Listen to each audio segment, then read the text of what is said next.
Добър ден на всички! Днес сме хрумна една задача, свързана с градския транспорт в София. Нали, всички трябва да знаят, които живеят в София, че в автобусите има машинки, с които си продупчваш билета, като влезеш. И ми хрумна идеята да изчисля колко възможни комбинации има между всички игли, които могат да ти продупчат билета. Така, започваме като си правим чертеж на всички възможни 9 дупки. С една игла е лесно. Запълваме първата дупка, пишем единица отгоре, че това е първата игла. Колко възможни комбинации имаме тук? Можем да запълним втората дупка, третата дупка, пишем единици отгоре. И така можем да запълним всичките 9 дупки. Отстрани пишем 9, за да не забравим. С две игли става малко по-сложно. Пак си правим схемата. 1, 2, 3, 4, 5, 6, 7, 8, 9. Запълваме първите две дупки. Първоначално. Пишем отгоре 1, пишем отгоре 2. Игла номер 1, игла номер 2. Сега винаги спазваме тук принцип, че винаги мърдаме най-дясната игла. От всички, колкото и да имаме, винаги мърдаме най-дясната игла. В случая мърдаме игла номер 2. Пишем отгоре двойки на незаетите дупки. Колко възможни комбинации имаме тук? 1, 2, 3, 4, 5, 6, 7, 8. Записваме 8 отстрани. Само че това не са всички възможни комбинации. Тъй като е възможно първата дупка да не е заета винаги. При нас винаги беше заета, но е възможно да не е. Как отразяваме това на графиката? Първата дупка свободна, втората заета, третата заета, останалите свободни. Тук пишем двойки. В този случай комбинациите са 1, 2, 3, 4, 5, 6, 7 комбинации. Пишем плюс 7. Надясно, като минаваме с всяка незаета повече дупка, нашите комбинации намаляват с 1. Следователно, тук пишем плюс 6, плюс 5, плюс 4, плюс 3, плюс 2, плюс 1. Трета възможност имаме, когато между 1 и 2 има разстояние. Отразяваме го на чертежа така. Първата е заета, между първата и втората има разстояние, тук е втората. Останалите са незаети. Пишем двойки на останалите. Колко комбинации има? 1, 2, 3, 4, 5, 6, 7 комбинации. Пишем 7.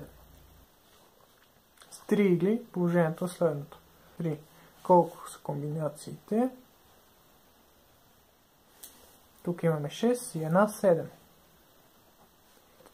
Така, спазваме принципа на мърдане на конфигурацията вдясно. Колко са комбинациите? 6. Плюс 6 пишем. И така нататък, като местим вдясно, стават плюс 5, плюс 4, плюс 3, плюс 2, плюс 1. Така, но тук при 3 дупки е възможно също така и между единицата и двойката да има разстояние. Колко са възможни комбинации? С 6. Пишем си 6. Като се мърдат вдясно, комбинациите стават 5, 4, 3, 2, 1. Освен тази конфигурация при 3 игли, е възможно да бъде по този начин. И така ще установим, че тук следват една зависимост, плюс 3, плюс 2, плюс 1 и плюс 2, плюс 1 и накрая плюс 1 ще бъде комбинацията, при която първото ни е единицата. Всички останали тук са празни. И тук накрая имаме 2 и 3. В този вариант вече можем да направим една табличка. Вървейки надясно, ще видим, че тук комбинациите възможни са 4 плюс 3 плюс 2 плюс 1.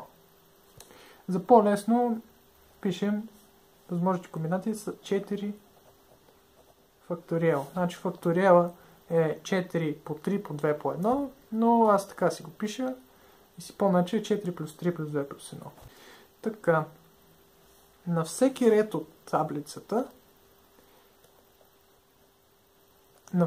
от таблицата пишем, че между 1 и 2 празните се увеличават с 1.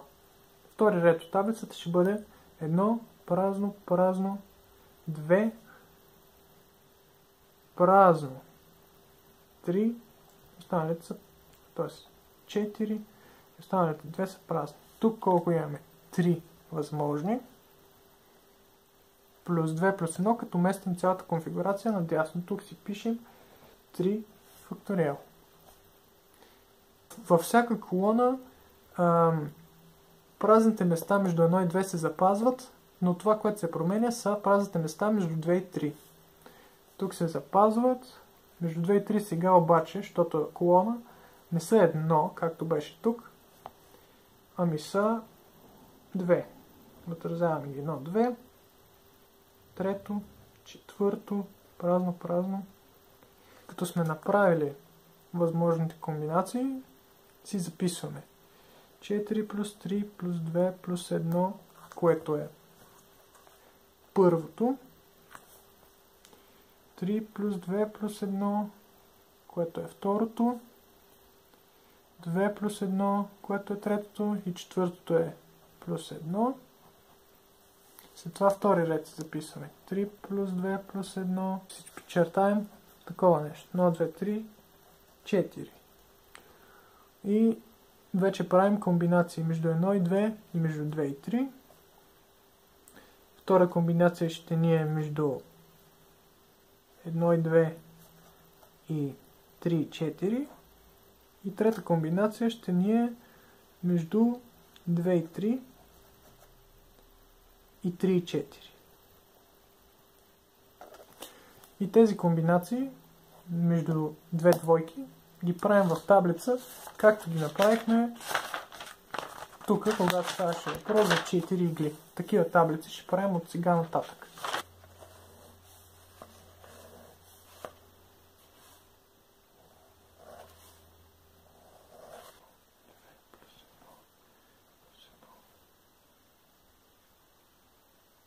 В крайна сметка, след много главоблъсканици и 1, 2, 3, 4, 5, 6, 7, 8, 9 страници, стигаме до заключението, че възможните комбинации да си продупчиш билетчето са 9 плюс 36 плюс 21 по 2 плюс 15 по 4 плюс 10 по 8 плюс 6 по 16 плюс 31 по 3 плюс 57 по 1, което прави 501.